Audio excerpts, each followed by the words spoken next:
Okay, folks, it's showtime! Hi, I'm back for another Transformers review, and today we've got Hound. We've got Generation 1 Hound and the new Classics Hound. Both are very, very nice figures. Of course, Generation 1 Hound is from the 80s, so he's got a lot of metal on him, rubber tyres and a lot of chrome. Yeah, I mean, they're both, both really nice. Generation 1 Hound, or the 80s Hound, was probably one of the closest in vehicle mode to look like his cartoon counterpart, where his robot mode looks nothing like his cartoon mode. But he's very, very nice.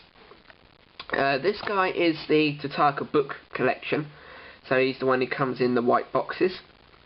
He has quite a few accessories with him. He's got a spare tyre, petrol can, and a gun there, and in robot mode he has another gun and a rocket launcher. And then Classics Hound, he's a nice update. Nice big front bumper, nice chunky tyres. He's just a really, really nice looking figure. Alright, so yeah, I mean, it's not much more to say about them. They're if you want to get Generation 1 Hound, it's going to cost you a little bit. It's probably between anything above £25 you're probably going to have to pay for a good Generation 1, for a good 80s figure.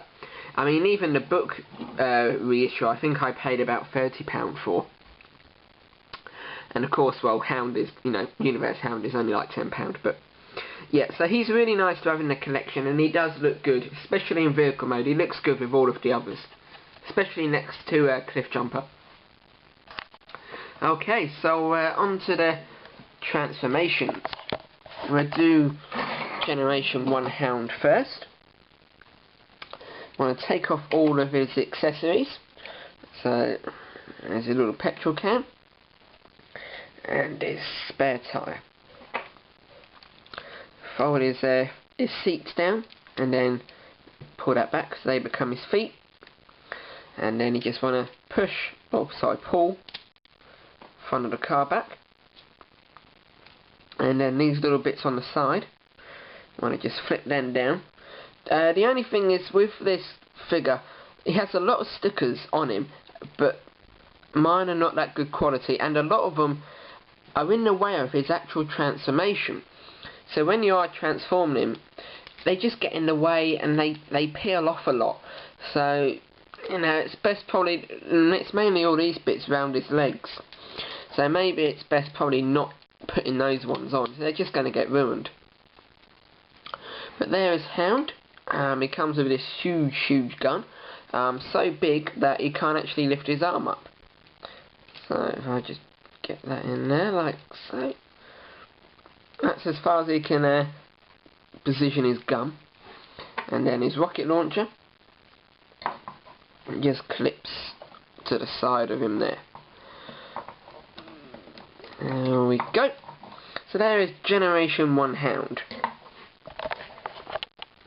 A pretty nice little figure. He's a bit odd, because he can't lift his arms. He can't move his arms up any further once you've got the gun in him. He's quite chunky. He's got a tiny little head, but his head is sculpted really nice for a Generation 1. Oh, pardon me. For a Generation 1 figure. And he is really nice. Lots of stickers, and he's good fun. Okay, so there is Generation 1 1980s Hound. Okay, so Classics or Universe Hound. You want to take off his gun up there, put that aside. When you've got Ravage in cassette mode, he can clip on the back there. They just lift out like so. So, transformation, even though, it's a much more complex transformation than Generation 1, it's very similar. You want to flip the seats down like you do on the original, and then his feet come down like that. So that's very similar, and then you just sort of wiggle it out, and there you go. Fold those bits down, and there is Hound. There's Hound's legs. This little bit in the middle, you want to make sure you pull that down, and you've got all of Hound's arms and that up here.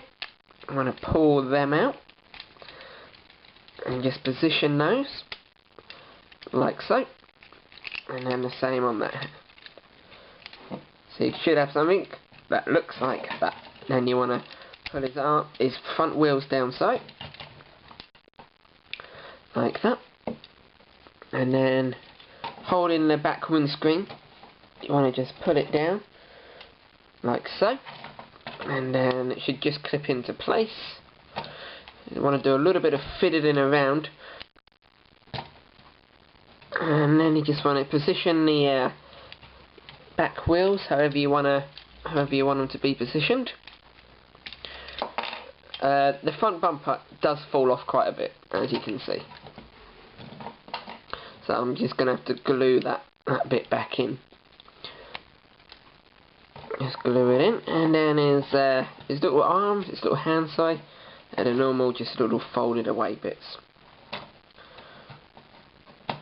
And there is Hound. Really, really, really nice figure. You can position his wheels in quite a few different ways. It's just however you think you want to have them, really. But that's my favourite way of having them. And his feet just go down like that, so you can get a little bit of posability out of him. So yeah, and then we'll put his gun in his hand.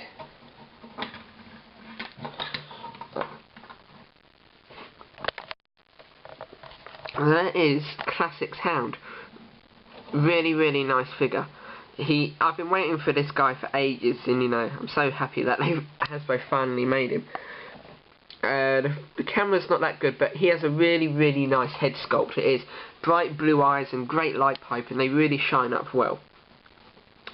Great posability, lots of ball joints so he can move everywhere. He doesn't move at the waist because he's locked in at the waist, but he's got some good join and some good turning points in his legs, so you can get him in some twisty poses. So just put those two back together. So there is Classics Hound and Generation 1 Hound. Both awesome figures. I'd highly recommend you pick these guys up. Classics Hound is going to be, Henkei are releasing him. I'm not quite sure of the main differences, but I do know he has a few more paint apps. Mainly the yellow line on his front bumper and another star just there. But I'm not quite sure other changes that are being made. But anyway, thank you very much for watching. Thank you to all my subscribers. I want you to have a very, very Merry Christmas and a fantastic New Year. Everyone enjoy themselves and just have a great time over Christmas. Cheers for watching. Bye.